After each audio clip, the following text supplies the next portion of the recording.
Bismillahirrahmanirrahim. Assalamualaikum warahmatullahi wabarakatuh. Oke, hari ini kita akan melanjutkan pembahasan kita, yaitu mengenai transfer pricing atau biaya transfer.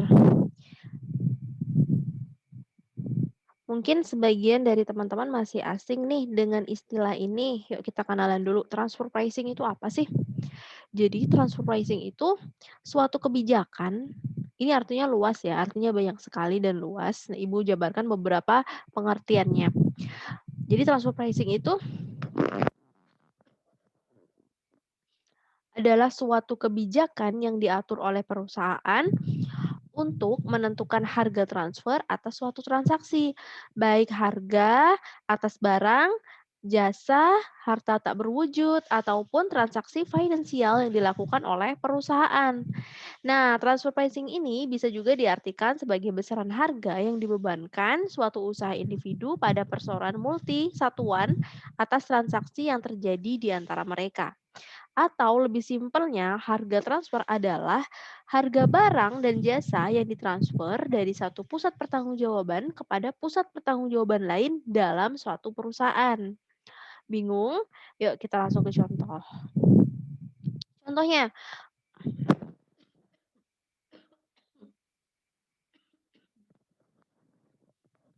Contohnya, perusahaan yang terdiri dari beberapa divisi. Ini ada satu perusahaan nih, ada beberapa divisi. Ada divisi A. Divisi A ini dia divisi suku cadang sepeda. Sedangkan divisi B adalah divisi sepedanya. Jadi ceritanya divisi B ini, yang divisi sepeda ini membutuhkan dong suku cadang untuk membuat sepeda dari divisi A. Karena divisi A yaitu divisi yang menyediakan suku cadang sepeda. Nah, sehingga timbul jual beli antar divisi. Divisi A menjual suku cadang kepada divisi B dengan menggunakan harga transfer gitu. Nah, selain itu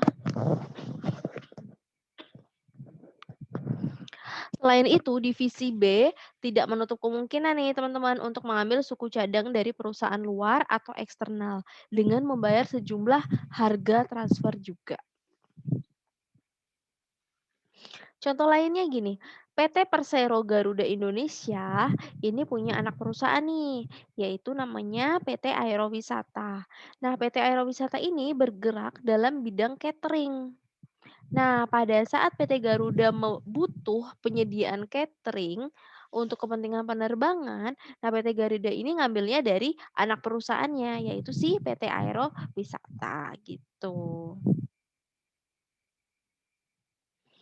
Nah, harga transfer ini ada dan akan digunakan untuk kepentingan penilaian kemampuan menghasilkan laba divisi. Gitu. Jadi digunakan untuk penilaian kemampuan menghasilkan laba dari divisi itu sendiri di dalam suatu perusahaan. Jadi di dalam suatu perusahaan itu, yang pertama ada divisi yang menjual produk, barang atau jasa, disebut dengan penjual. Kemudian ada yang menjual, tentunya ada yang membeli produk. Produknya ini bisa berupa barang atau jasa yang disebut sebagai pembeli. Nah, oleh karena itu, dalam divisi-divisi tersebut yang tadi Ibu sebutin, perlu dibuat 2 macam keputusan. Yang pertama, keputusan pemilihan sumber, yaitu untuk menetapkan pembelian dari luar atau eksternal, dari luar perusahaan, atau menetapkan pembelian dari dalam perusahaan, internal, divisi lain dalam perusahaan. Boleh mau beli di luar atau mau beli dari dalam divisinya sendiri. Nah, yang kedua, keputusan penetapan berapa besar harga transfer yang dibayar oleh si pembeli. Nah, akuntansi keuangan, dia tuh pengennya apabila pembelian barang atau jasa antar divisi dalam suatu perusahaan ini diberlakukan sama seperti yang transaksi dilakukan dengan pihak luar yang independen, dengan demikian berarti transaksi tersebut bersifat objektif, gitu. Jadi Harga transfer ini sering menimbulkan masalah ya pada penentuan harga kesepakatan antar siapa? Antar 2 unit bisnis yang sedang bertransaksi, yaitu si pembeli dan si penjual. Nah, besarnya harga transfer juga mempengaruhi nih, mempengaruhi apa? Mempengaruhi pengukuran laba dari unit bisnisnya. Nah, kalau si harga transfer yang ditetapkan ini terlalu tinggi, tentunya akan mengakibatkan kerugian pada unit pembeli. Sedangkan kalau harganya terlalu rendah, sebaliknya akan merugikan pihak penjual.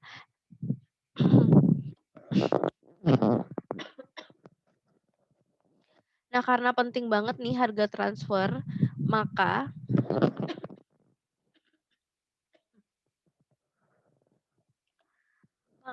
perlu adanya penetapan harga transfer.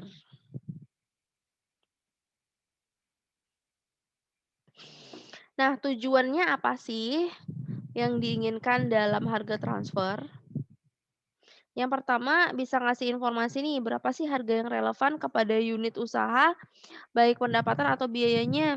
Kemudian yang kedua, sistem harga yang sederhana dan mudah dipahami. Yang kemudian yang ketiga, membantu dalam nilai pusat laba unit bisnis terkait. Kemudian yang keempat, memotivasi para manajer nih dalam mencapai suatu tujuannya. Tujuannya apa? Yaitu untuk mencapai laba yang setinggi-tingginya.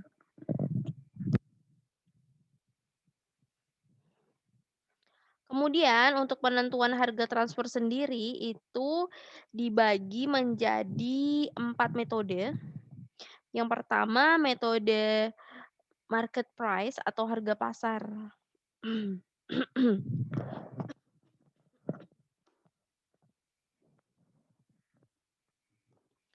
Jadi, metode market price atau harga pasar ini adalah penetapan harga transfer berdasarkan harga pasar dan metode ini nih yang paling disukain. Nah, kalau menggunakan metode harga pasar, harga transfer dihitung dengan harga yang ditetapkan sesuai dengan harga pasar. Nah, produk yang dijual oleh divisi penjual dibeli oleh divisi pembeli dengan harga yang sama jika dijual ke pihak eksternal perusahaan. Artinya si divisi penjual ini mau dia jual keluar atau mau jual sesama mau jual ke divisi lain itu harganya sama gitu, nggak ada bedanya, paham ya? Nah, kalau menggunakan metode harga pasar, untuk menghitung harga transfer menggunakan metode harga minus. Kalau jual beli dilakukan antara divisi dalam suatu perusahaan gitu, antar divisi ya. Antar divisi ini misalnya ada divisi pemasaran, ada divisi, mmm, produksi, kemudian ada divisi keuangan gitu.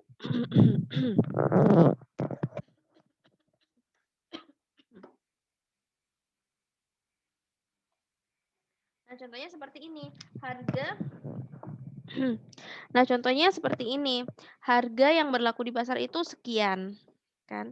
Harga yang berlaku di pasar itu sekian, kemudian nanti bakal dikurangi sama total biaya. Total biaya tergantung ya, di sini sesuai soalnya ada biaya iklan biasanya, kemudian ada biaya angkut penjualan, komisi penjualan, biaya penagihan. Nah, semua biaya ini ditotalin, kemudian dikurangin sama harga yang berlaku di pasar. Dapatlah dia harga transfer minus, gitu. Kemudian kelemahan dari metode ini, metode market price ini, kalau produknya nggak tersedia di pasar. Nah, pasti kan nggak ada harga pasar, gitu kan. Karena produknya nggak ada di pasar, nggak ada patokan harga di pasarnya berapa. Sehingga nggak ada di pasar kan. Karena barangnya nggak ada di pasar, jadinya nggak ada patokan harga di pasar, gitu deh. Nah, maka nggak bisa digunakan metode ini. Nah, tapi kalau harga pasarnya tersedia atau ada, atau dapat diperkirakan, nah maka baiknya menggunakan metode harga pasar gitu. Contohnya contohnya nih perusahaan laundry kita antar divisi ya. Ini misalnya ya, misalnya laundrynya gede banget nih, divisi, setrika, divisi cuci, divisi perlengkapan barang. Nah, si setrika ini dia pengen aroma setrikanya bukan aroma setrikanya, aroma parfumnya untuk semprotkan ke bajunya ini, dia pengen baunya ini bau bunga kasturi, ditambah bunga teratai, ditambah bunga kenanga, agak-agak mistis gitu. Nah, ternyata di pasar nggak ada aroma semistis ini, teman-teman. Jadi, dia nggak bisa menentukan harga pasarnya berapa. Tapi selama masih bisa dikira-kira, nah bisa dilakukan metode market price ini. Gitu ceritanya.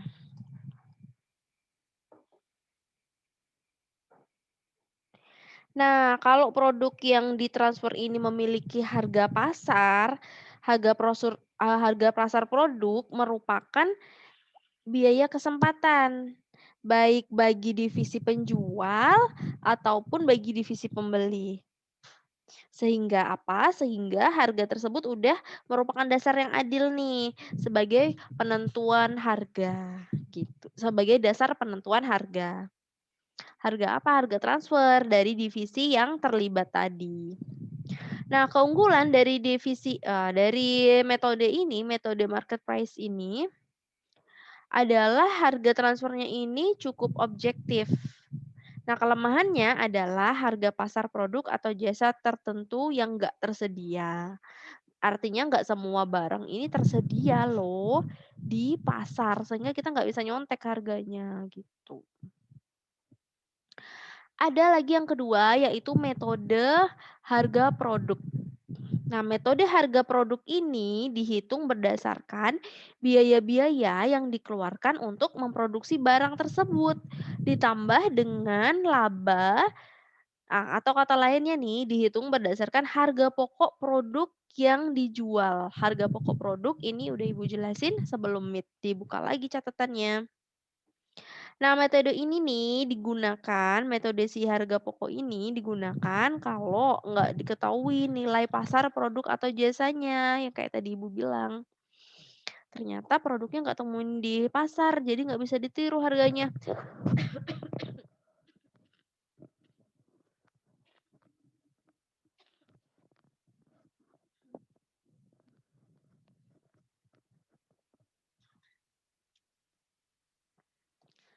Nah, kalau penentuan harga transfer dengan metode si harga pokok ini, dia tuh mudah ya, relatif mudah sih diterapkan, tapi ada beberapa kelemahan. Nah, kelemahannya ada 2. Yang pertama, kalau divisinya nggak mampu secara kontinu memproduksi barang, maka kan harga transfer produk yang dihasilkan akan jauh lebih tinggi nih daripada harga produk yang dijual di perusahaan luar atau eksternal gitu loh. Karena nggak secara kontinu, nggak secara berkelanjutan memproduksi, maka harga transfernya lebih mahal. Kan mendingan beli di luar ya kalau harga di luar lebih murah. Sehingga divisi pembeli akan cenderung membeli keluar yang harga murah gitu. Nah, yang kedua kelemahannya adalah penentuan harga transfer ini nih susah untuk mengubah harga yang bertujuan untuk kompetitif atau strategik gitu. Nah, metode harga pokok ini nih memperhitungkan harga transfer berdasarkan komponen-komponen. Yang pertama ada harga baku pula, biaya bahan baku, kemudian biaya tenaga kerja langsung atau TKL, kemudian ada biaya overhead pabrik, mau yang tetap ataupun variabel. Nah, ini yang diperhitungkan. Nah, jadi nih ada 2 perhitungan lagi nih, ada full costing sama variable costing. Nah, perbedaan di antara kedua metode tadi adalah terletak pada perlakuan terhadap biaya produksinya nih, teman-teman, terhadap biaya produksi tetap gitu, biaya tetapnya. Nah, kita ke contoh harga pokok produk metode full costing.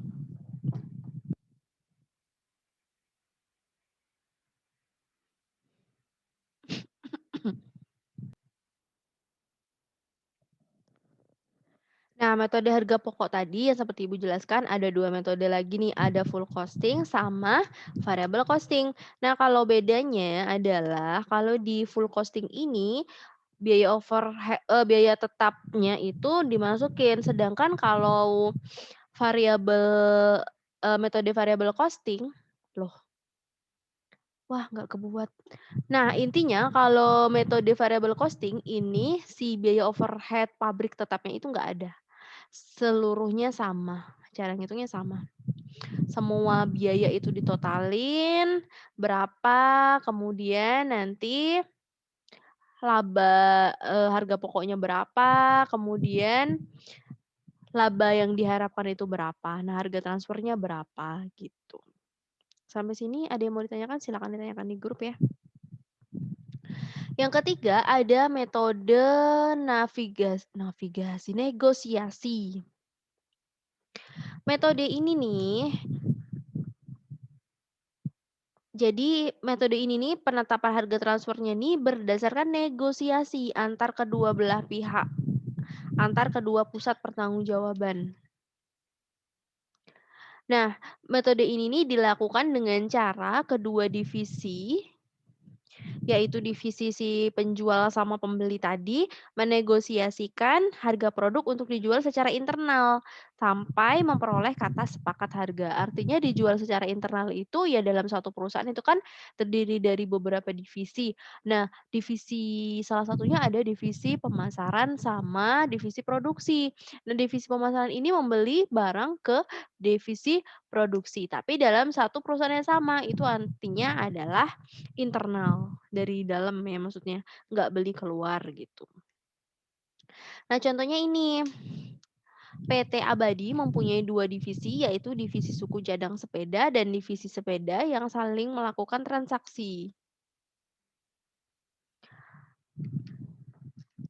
Nah, kemudian divisi suku cadang menjual kepada pihak luar. Namun apabila tidak menjual pada pihak luar, divisi suku cadang ini akan menjual pada divisi sepeda.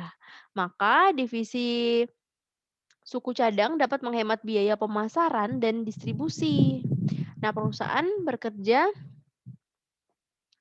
selama 250 hari per tahun dan informasi kedua divisi adalah sebagai berikut. Jadi teman-teman, keuntungannya ini adalah kalau kita menjual antar divisi ini, kita menghemat biaya pemasaran dan distribusi. Ya iyalah nggak perlu dipasarin, orang sama kantor sendiri kok yang beli gitu kan. Menghemat biaya pemasaran, nggak perlu ngiklan sana sini, nggak perlu endorse sana sini, dan nggak perlu biaya distribusinya nggak perlu keluar. Tentunya hemat dong. Tentunya kalau biaya-biaya ada yang di-cut atau ada yang diminimalkan atau dihilangkan, otomatis apa? Kan harganya sama-sama misalnya nih, si divisi suku cadang ini, dia tuh menjual dengan harga pasar ke divisi pembeli. Misalnya dia kalau jual keluar, kalau dia jual apa ya, dari sepeda itu misalnya stang ya. Stang sepeda misalnya kalau dijual keluar ataupun dijual ke divisi sendiri itu misalnya harganya 500.000, misal. Nah, si stang ini kalau dia jual keluar, itu masih ada biaya pemasaran, biaya distribusi, dan lain sebagainya.